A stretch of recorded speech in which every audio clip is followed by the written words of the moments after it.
ಸ್ನೇಹಿತರೆ, ಇವತ್ತಿನ ವಿಡಿಯೋದಲ್ಲಿ ಸ್ವಸ್ತಿ ಶ್ರೀ ಪರಾಭವ ನಾಮ ಸಂವತ್ಸರದ ಕುಂಭ ರಾಶಿಯ ಭವಿಷ್ಯ ಯಾವ ರೀತಿ ಇರುತ್ತೆ ಅಂತ ತಿಳಿಸ್ಕೊಡ್ತೀನಿ. ಅಂದರೆ ಸ್ನೇಹಿತರೆ, ಈ ಯುಗಾದಿ ವರ್ಷ ಭವಿಷ್ಯ ಅಂದರೆ 2026-27ರ ಯುಗಾದಿ ವರ್ಷ ಭವಿಷ್ಯ ಯಾವ ರೀತಿ ಇರುತ್ತೆ ಅಂತ ತಿಳಿಸ್ಕೊಡ್ತೀನಿ. ಸ್ನೇಹಿತರೆ, ಧನಿಷ್ಠ ನಕ್ಷತ್ರದ 3 ಮತ್ತು 4ನೇ ಪಾದಗಳು, ಶತಭಿಷ ನಕ್ಷತ್ರದ 4 ಪಾದಗಳು, ಹಾಗೆ ಪೂರ್ವ ಭಾದ್ರಪದ ನಕ್ಷತ್ರದ 1, 2 ಮತ್ತು 3ನೇ ಪಾದಗಳಲ್ಲಿ ಜನಿಸಿದಂಥವರು ಈ ಕುಂಭರಾಶಿಯ ವ್ಯಾಪ್ತಿಗೆ ಸೇರ್ತಾರೆ. ಈ ಕುಂಭರಾಶಿಯ ಅಧಿಪತಿ ಶನಿ. ಕುಂಭರಾಶಿಯ ಅದೃಷ್ಟದ ಬಣ್ಣಗಳು ನೀಲಿ ಮತ್ತೆ ಕಪ್ಪು. ಹಾಗೆ ಕುಂಭರಾಶಿಯ ಅದೃಷ್ಟ ಸಂಖ್ಯೆಗಳು 4, 7 ಮತ್ತೆ 8. ಸ್ನೇಹಿತರೆ, ನಾವು ಒಂದು ರಾಶಿ ಭವಿಷ್ಯವನ್ನು ತಿಳ್ಕೋಬೇಕು ಅಂದರೆ ಆ ವರ್ಷದಲ್ಲಿನ ಪ್ರಮುಖವಾದಂತಹ ಗ್ರಹ ಸಂಚಾರಗಳು ಯಾವ ರೀತಿ ಇರುತ್ತೆ ಅಂತ ತಿಳ್ಕೋಬೇಕಾಗಿದೆ. ಹಾಗಾಗಿ ಅದನ್ನ ಕೂಡ ನಾನೀಗ ತಿಳಿಸ್ಕೊಡ್ತೀನಿ. ಅದಕ್ಕೂ ಮೊದಲು ನೀವೇನಾದರೂ ಇನ್ನೂ ನಮ್ಮ ಚಾನಲ್ಗೆ ಹೊಸಬರಾಗಿದ್ದರೆ ದಯವಿಟ್ಟು ಈ ಕೂಡಲೇ ಸಬ್ಸ್ಕ್ರೈಬ್ ಮಾಡ್ಕೊಳ್ಳಿ. ಹಾಗೆ ಈ ವಿಡಿಯೋನ ಎಲ್ಲೂ ಕೂಡ ಸ್ಕಿಪ್ ಮಾಡದೆ ಕೊನೆವರೆಗೂ ನೋಡಿ. ಕುಂಭರಾಶಿಯವರಿಗೆ ಈ ಪರಾಭವ ವರ್ಷದಲ್ಲಿನ ಗ್ರಹಗಳ ಚಲನೆಗಳು ಪರೀಕ್ಷೆ ಮತ್ತು ಸಹಿಷ್ಣುತೆಯ ಹಂತವನ್ನು ಸೂಚಿಸ್ತವೆ. ಮೊದಲಿಗೆ ಶನಿ. ವರ್ಷ ಪೂರ್ತಿ ನಿಮ್ಮನ್ನು ಆಳುವಂತಹ ಗ್ರಹವಾದ ಶನಿಯು ನಿಮ್ಮ ಸಂಪತ್ತು ಮತ್ತು ಮಾತಿನ ಮನೆಯಾದ 2ನೇ ಮನೆಯಲ್ಲಿ ಅಂದರೆ ಮೀನ ರಾಶಿಯಲ್ಲಿ ಸಂಚಾರವನ್ನು ಮಾಡುತ್ತೆ. ಇದು ನಿಮ್ಮ ಸಾಡೆ ಸಾತಿಯ ಅಂತಿಮ ಹಂತವನ್ನು ಸೂಚಿಸುತ್ತೆ. 2ನೇ ಮನೆ ಕುಟುಂಬ, ಹಣಕಾಸು ಮತ್ತು ಮಾತನ್ನು ನಿಯಂತ್ರಿಸುವುದರಿಂದ ನೀವು ಈ 3 ಕ್ಷೇತ್ರಗಳಲ್ಲಿ ಬಹಳ ಎಚ್ಚರಿಕೆಯಿಂದ ಹೆಜ್ಜೆಯನ್ನು ಇಡಬೇಕಾಗುತ್ತೆ. ಇನ್ನು ಗುರುವಿನ ಸಂಚಾರ. ವರ್ಷದ ಆರಂಭದಿಂದ ಜೂನ್ 2ರವರೆಗೆ ಗುರು ನಿಮ್ಮ 5ನೇ ಮನೆಯಾದಂತಹ ಮಿಥುನ ರಾಶಿಯಲ್ಲಿ ವಾಸಿಸ್ತಾ ಇರ್ತಾನೆ. ಇದು ಅತ್ಯುತ್ತಮ ಮತ್ತು ಶುಭ ಯೋಗವನ್ನು ಕೂಡ ತಂದುಕೊಡುತ್ತೆ. ಆದರೂ ಅಕ್ಟೋಬರ್ 31ರವರೆಗೆ ಅದು ನಿಮ್ಮ 6ನೇ ಮನೆಗೆ ಅಂದರೆ ಕರ್ಕಾಟಕ ರಾಶಿಗೆ ಶತ್ರು ಸ್ಥಾನಕ್ಕೆ ಸ್ಥಳಾಂತರಗೊಳ್ಳುತ್ತೆ. ನಂತರ ಅದು ನಿಮ್ಮ 7ನೇ ಮನೆಗೆ ಅಂದರೆ ಸಿಂಹ ರಾಶಿಗೆ ಬದಲಾಗುತ್ತೆ. ನಂತರ ಜನವರಿ 25, 2027ರಂದು ಮತ್ತೆ ನಿಮ್ಮ 6ನೇ ಮನೆಗೆ ಹಿಮ್ಮುಖ ಸಂಚಾರವನ್ನು ಮಾಡುತ್ತೆ. ಇನ್ನು ರಾಹು ಮತ್ತು ಕೇತು. ಪ್ರಸ್ತುತ ನಿಮ್ಮ ಜನ್ಮ ರಾಶಿಯಲ್ಲಿ ಅಂದರೆ 1ನೇ ಮನೆಯಲ್ಲಿ ನಿಮ್ಮ ರಾಶಿಯಲ್ಲಿ ಅಂದರೆ ಕುಂಭ ರಾಶಿಯಲ್ಲಿ ಇರುವಂತಹ ರಾಹು ಮತ್ತು ನಿಮ್ಮ 7ನೇ ಮನೆಯಾದ ಕಳತ್ರ ಸ್ಥಾನದಲ್ಲಿ 7ನೇ ಮನೆಯಲ್ಲಿ ಕೇತು ಸಂಚಾರವನ್ನು ಮಾಡ್ತಾ ಇದ್ದಾರೆ. ಡಿಸೆಂಬರ್ 6ರಂದು ಮತ್ತೆ ಅವರು ಪರಿವರ್ತನೆಗೊಳ್ತಾರೆ. ಅಂದರೆ ಕ್ರಮವಾಗಿ ನಿಮ್ಮ 12ನೇ ಮನೆಗೆ ವ್ಯಯಸ್ಥಾನಕ್ಕೆ ಅಂದರೆ ಮಕರ ರಾಶಿಗೆ ರಾಹು ಮತ್ತು 6ನೇ ಮನೆಯಾದಂತಹ ಕರ್ಕಾಟಕ ರಾಶಿಗೆ ಕೇತು ಸ್ಥಳಾಂತರಗೊಳ್ತಾರೆ. ಸ್ನೇಹಿತರೆ, ಈಗ ವೃತ್ತಿ ಮತ್ತು ವ್ಯವಹಾರವನ್ನು ನೋಡೋಣ. ವೃತ್ತಿಪರವಾಗಿ ಜೂನ್ 2ರವರೆಗಿನ ಅವಧಿ ಹೆಚ್ಚು ಭರವಸೆಯನ್ನು ತಂದುಕೊಡುತ್ತೆ. ಈ ಸಮಯದಲ್ಲಿ ನೀವು ಮುಟ್ಟುವ ಎಲ್ಲವೂ ಕೂಡ ಚಿನ್ನವಾಗುತ್ತೆ. ನೀವು ಬಡ್ತಿಗಳು ಮತ್ತು ಹೊಸ ಅವಕಾಶಗಳನ್ನು ಪಡ್ಕೊತೀರಿ. ಜೂನ್ 2ರಿಂದ ಅಕ್ಟೋಬರ್ 31ರ ನಡುವೆ ಗುರುವಿನ ಸಾಗಣೆ 6ನೇ ಮನೆಯಲ್ಲಿ ತೀವ್ರವಾದಂತಹ ಕೆಲಸದ ಒತ್ತಡ ಮತ್ತು ಕಚೇರಿಯಲ್ಲಿ ಸ್ಪರ್ಧಿಗಳಿಂದ ತೊಂದರೆಯನ್ನು ತಂದುಕೊಡುತ್ತೆ. ನೀವು ಸಾಡೆ ಸಾತಿಯ ಅಂತಿಮ ಹಂತದಲ್ಲಿರೋದ್ರಿಂದ ಮೇಲಧಿಕಾರಿಗಳೊಂದಿಗೆ ಸಂವಹನ ನಡೆಸುವಾಗ ಕೋಪವನ್ನು ಕಂಟ್ರೋಲ್ ಮಾಡ್ಕೋಬೇಕಾಗುತ್ತೆ. ಉದ್ಯಮಿಗಳು ತಮ್ಮ ಪಾಲುದಾರರೊಂದಿಗೆ ಜಾಗರೂಕತೆಯಿಂದ ಇರಬೇಕಾಗುತ್ತೆ. ನಿರ್ದಿಷ್ಟವಾಗಿ ಹೇಳೋದಾದರೆ ಕೇತು 7ನೇ ಮನೆಯಲ್ಲಿ ಇದ್ದಾಗ ಅಂದರೆ ಡಿಸೆಂಬರ್ 6ರವರೆಗೆ ಹೊಸ ವ್ಯಕ್ತಿಗಳನ್ನು ಕುರುಡಾಗಿ ನೀವು ನಂಬೇಡಿ. ಅವರನ್ನು ನಿಮ್ಮ ವ್ಯವಹಾರಕ್ಕೆ ಬಳಸ್ಕೊಳ್ಳೋದಕ್ಕೆ ಹೋಗಬೇಡಿ. ಅಕ್ಟೋಬರ್ ಅಂತ್ಯದಿಂದ ಪರಿಸ್ಥಿತಿ ನಿಮ್ಮ ನಿಯಂತ್ರಣಕ್ಕೆ ಬರೋದಕ್ಕೆ ಪ್ರಾರಂಭ ಆಗುತ್ತೆ. ಅಂದಿನಿಂದ ನಿಮಗೆ ಒಳ್ಳೆಯ ದಿನಗಳು ಪ್ರಾರಂಭ ಆಗ್ತವೆ. ಈಗ ಆರ್ಥಿಕ ಪರಿಸ್ಥಿತಿ.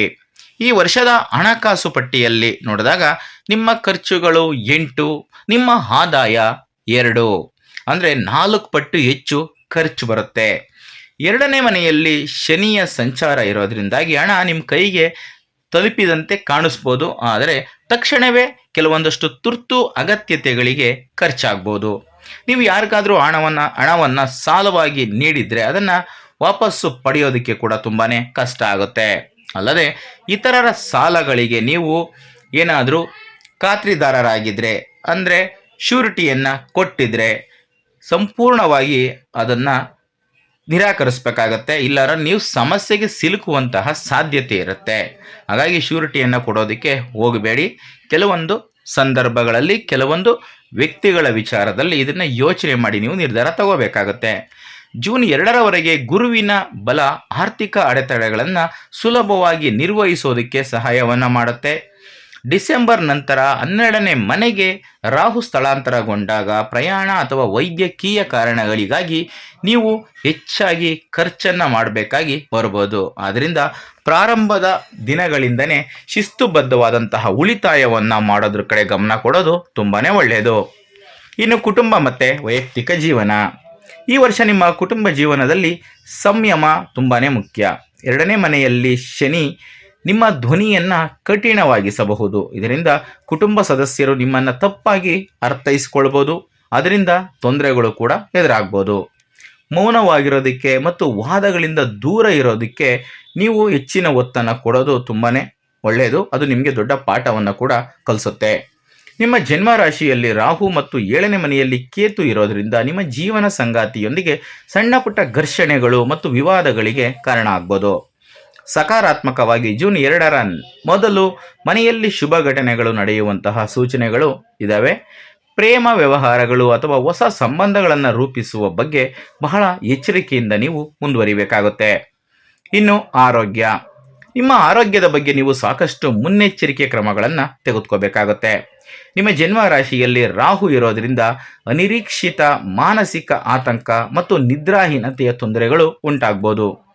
ನೀವು ಸಾಡೆಸಾತಿಯ ಅಂತಿಮ ಹಂತದಲ್ಲಿ ಇರೋದರಿಂದ ನಿಮ್ಮ ಕಣ್ಣು, ಹಲ್ಲು ಮತ್ತು ಗಂಟಲಿಗೆ ಸಂಬಂಧಿಸಿದಂತೆ ಸಣ್ಣ ಪುಟ್ಟ ಸಮಸ್ಯೆಗಳು ನಿಮ್ಮನ್ನು ಕಾಡಬಹುದು.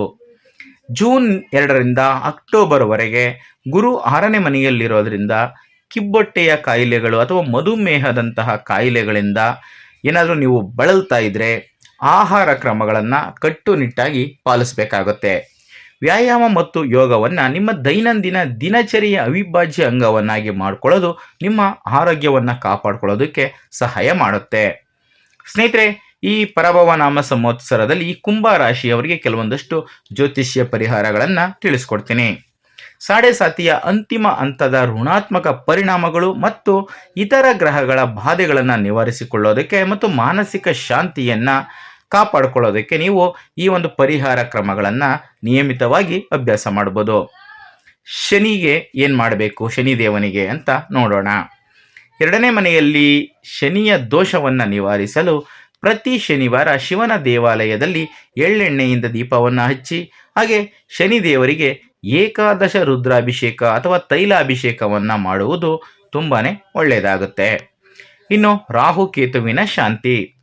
ಜನ್ಮ ರಾಹು ಮತ್ತು ಸಪ್ತಮ ಕೇತುವಿನಿಂದ ಉಂಟಾಗುವ ಪ್ರತಿಕೂಲತೆಯನ್ನು ತೆಗೆದುಹಾಕಲು ಮಂಗಳವಾರ ಮತ್ತು ಶುಕ್ರವಾರದಂದು ದುರ್ಗಾದೇವಿಗೆ ಕುಂಕುಮಾರ್ಚನೆಯನ್ನು ಮಾಡಿ ಹಾಗೆ ನಿಂಬೆ ಹಣ್ಣಿನ ದೀಪಗಳನ್ನು ಬೆಳಗಿಸಿ.